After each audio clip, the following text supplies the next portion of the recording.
pratique, ce qu'il faut, c'est, comme toute navigation, il faut commencer par prendre les points. On va prendre la malléole interne.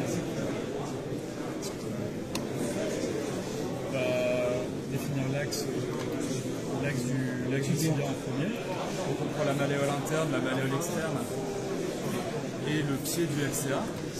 Là, on a un axe tibia qui va être enregistré dans les capteurs, mais surtout c'est un axe 3D, pas que 8 faces, il est en 3 dimensions. Pour le fémur, on va faire pareil, on prend l'extrémité distale du fémur, et le centre de la tête fémorale, lui, va se faire par la recherche on va créer un cône pour la tête fémorale et le centre, et lui, il va repérer ce cône. Vous voyez, on fait le nombre du patient, on regarde sur le pied appuyé sur la pédale. Et on va aller faire un cône ici de circonvolution qui va permettre au robot de définir le centre de la tête fémorale. Donc là, il connaît l'axe du fémur. Comment ? Il corrige de rotation aussi. Oui, c'est ça. Les autres, ils ne corrigent pas les rotations. Ah, si, il corrige. La rotation automatique du genou, c'est maintenant qu'on va la faire. Là, on a pris l'axe mécanique du fémur et l'axe mécanique du tibia. Ça va nous permettre d'avoir le MPTA et le LDF. Là, c'est maintenant qu'on va faire. Alors là, pas encore. Là, on simule la charge pour avoir le HKA en charge. Donc là, c'est ce qu'on va faire. Et après, c'est maintenant où on va faire la flexion. On a les amplitudes articulaires pré-op, mais aussi la rotation automatique du genou. Et ça, c'est effectivement hyper intéressant pour les PUC, parce qu'il fait les PUC, plus que pour les PTG, c'est pas forcément utile, mais pour les PUC, c'est hyper intéressant parce qu'il va prendre en compte ça. Une fois qu'on aura mis les implants virtuellement en place, il va nous montrer comment va se comporter la prothèse sur chaque degré de flexion, chaque point ponctuel d'appui entre le fémur et le tibia, en fonction de la rotation automatique. Et après, on peut encore changer la rotation du fémur et du tibia si c'est pas efficace. Donc là, on vient de faire toutes les mesures d'axe. Et maintenant, c'est la partie intelligence artificielle, c'est le bon morphing. On commence avec ce pointeur, on commence à prendre n'importe quel point, on fait le fémur d'abord. Là, il va repérer qu'on est sur une trochlée. Donc, sachant ça, maintenant, il nous donne des aires bleues où il nous demande les aires bleues, il va nous demander de les prendre parce que lui, et vous voyez, il ajuste petit à petit, la forme du fémur, elle change. Parce que lui, dans sa base de données, il dit bah voilà, ça commence à ressembler à un fémur que je connais. Donc petit à petit, on affine. Après, c'est les points essentiels, c'est le fémur distal, le fémur postérieur sur le condyle, les points latéraux et médiaux pour l'encombrement de la prothèse. Mais c'est hyper fiable, c'est super reproductible et c'est surtout hyper facile à faire. Considère, c'est quoi ça, non? C'est ça, et puis le robot, c'est ça.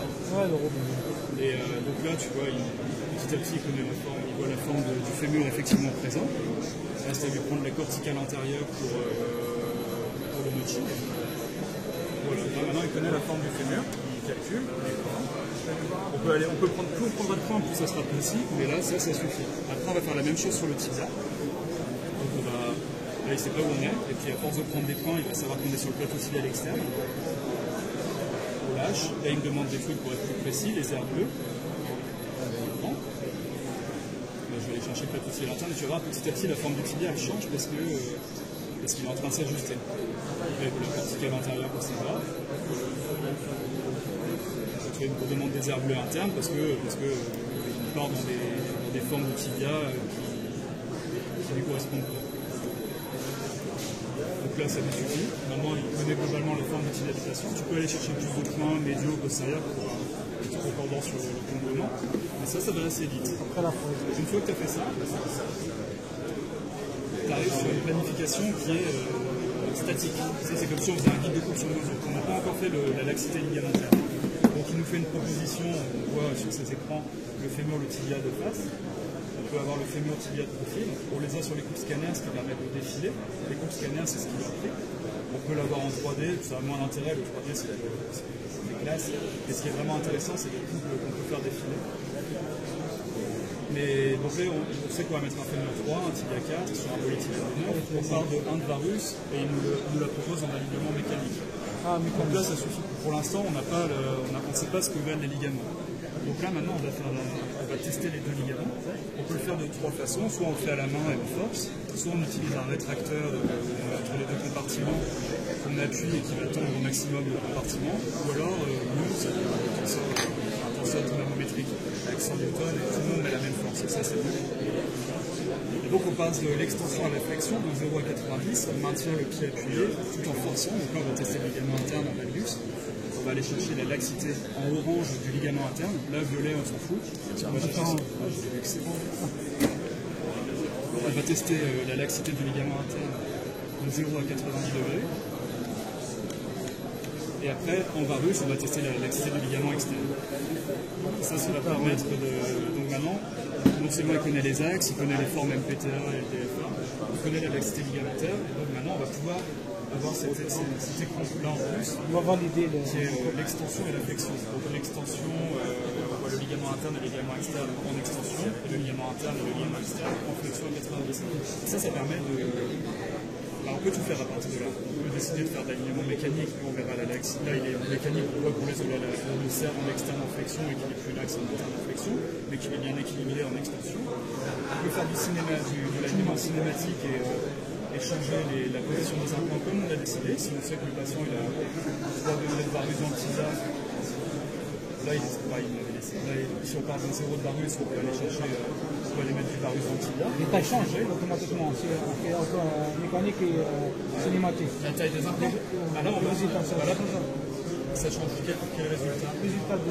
Des tailles, ça, pas de principe, mais là, tu peux changer la taille. Par exemple, là, si le fait de passer en varus, tu vois que ça va plus être congruent, tu peux descendre d'une taille. Tu peux décider de descendre d'une taille et d'avoir un tibia plus petit. Ça, tu peux tout décider. Tu peux changer le varus valgus de ton patient, l'épaisseur de coude, tu peux la remonter, tu peux la redescendre. Pareil pour le fémur, tu peux changer le varus et valgus, tu peux monter, descendre, et pareil pour la rotation externe, tu peux mettre plus ou moins de rotation externe. Là, par exemple, si on veut équilibrer ce patient, qui est en varus, donc le varus c'est la relation à la de la tibia, on va laisser un fémur à 0, et on va aller chercher un varus tibial cohérent. Donc là, on va mettre un varus jusqu'à ce que ça soit équilibré. Donc là, je sais que j'ai 3 mm de laxité des deux côtés, mais que les deux ligaments sont équilibrés. Je pourrais remonter le tibia après pour resserrer si je veux. Là, c'est équilibré, en interne et en externe. Les deux ligaments, par contre, il y a 3 mm de laxité. Je peux décider de remonter ou de redescendre le tibia pour resserrer le problème après. Là, on remonte en tibia.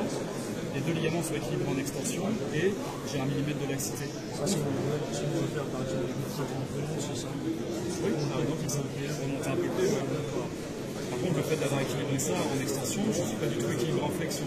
C'est serré en interne et c'est l'axe en externe. On va rajouter C'est le design de la prothèse qui... C'est le design de la prothèse, donc là, il faut avoir le tibia. Peu importe, en tout cas, il faut un espace équilibré. Il ne faut pas de laxité. Il n'y a pas de laxité, il faut serrer en extension. Là, tu vois, j'ai rajouté de la rotation externe pour qu'on était serré. Tu rajoutes de la rotation externe. Par exemple, donc ça va être